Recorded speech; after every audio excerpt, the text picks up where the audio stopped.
ही हैदराबादची चटणी तुम्ही एकदा बनवाल ना तर ही चटणी परत परत बनवायची तुमची इच्छा होईल याची मला गॅरंटी आहे। ही आहे फल्ली चटणी जी टिफिन बरोबर सर्व करतात, म्हणजेच इडली, वडा, डोसा, उत्तप्पा, बोंडा सगळ्या बरोबर सर्व करतात। जशी साऊथ मध्ये कोकोनट चटणी बनते तशी इथे फल्ली चटणी बनते। याच्यासोबत अल्लम चटणी म्हणजे आल्याची चटणी पण सर्व करतात। ती रेसिपी पण लवकरच शेअर करीन। या चटणीला खरी टेस्ट एका गोष्टीमुळे मिळते, ती सगळ्यात शेवटी सांगीनच। 4 ते 5 लोकांसाठी ही चटणी पुरेल आणि 750 ग्रॅम ते 1 किलो पर्यंत याची क्वांटिटी होईल। परफेक्ट मेजरमेंट सकट रेसिपी दाखवतो। शेंगदाणे मंद आचेवर अशा प्रकारे भाजून हाताने रगडून सालं काढून घेतली आहेत। इथे जास्ती करून हॉटेल्समध्ये मार्केटमध्ये मिळणारी रोस्टेड फल्ली वापरतात। एकदम पांढरी आणि अनसॉल्टेड असते ही। कुठल्याही किराणाच्या दुकानामध्ये तुम्हाला 90 ते 130 रुपये किलो पर्यंत तुम्हाला ही मिळेल। मिक्सरच्या जारमध्ये 1 कप भाजलेले शेंगदाणे घेतलेत जे आहे 150 ग्रॅम, सुकं खोबरं किंवा ताज्या नारळाचे तुकडे घेतलेत जे आहे 30 ग्रॅम, 1 इंच आलं घालूया व्यवस्थित धुवून जे आहे 10 ते 12 ग्रॅम, अर्धा कप रोस्टेड चना डाळ जी आहे 40 ग्रॅम, थोडी ताजी कोथिंबीर घालूया।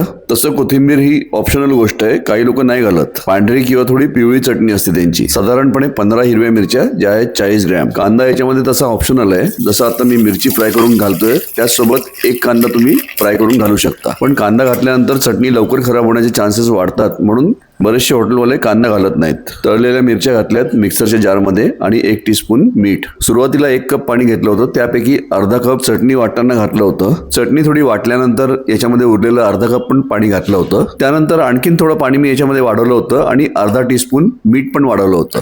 बघा, बोंडा, इडली, मेदूवडासाठी ही चटणी तुम्ही थोडीशी पातळ ठेवू शकता आणि डोसा, उत्तप्पासाठी तुम्ही याला थोडं घट्ट ठेवू शकता। चटणीची पूर्ण रेसिपी मी डिस्क्रिप्शन बॉक्समध्ये देतोय। चटणीमधली पाण्याची क्वांटिटी आपण थोडी वर खाली करू शकतो, त्यानुसार मिठाचं प्रमाण आपल्याला ऍडजस्ट करावं लागेल। चटणीला एकदम टेस्टी बनवण्यासाठी सगळ्यात महत्त्वाचा पार्ट आहे तो म्हणजे तडका।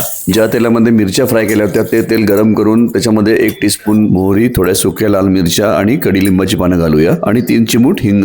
हा गरमागरम तडका घालूया चटणीच्या वरती। तुम्ही बघू शकता चटणीचं वजन आहे साधारणपणे 750 ग्रॅम। काय मस्त सुगंध आलाय, याच्यामुळे येणारे खरी टेस्ट। पाण्याच्या क्वांटिटीनुसार 750 ग्रॅम ते 1 किलो ही चटणी बनेल। चटणीची शेल्फ लाईफ आहे 8 ते 12 तास। फ्रीजमध्ये जर ठेवली तर दुसऱ्या दिवशीपर्यंत आपण वापरू शकतो। तुम्हाला वाटलं तर थोडी चिंच तुम्ही याच्यामध्ये घालू शकता। इथल्या टिफिन सेंटर्समध्ये सकाळी ही एकदम फ्रेशली बनते। ही चटणी बॅच वाईज मोठ्या मिक्सरमध्ये किंवा ग्राइंडरमध्ये ही बनत राहते सकाळी, याला स्टोअर नाही करत। या चटणीचा फ्रेशनेस सगळ्यात महत्त्वाचा आहे।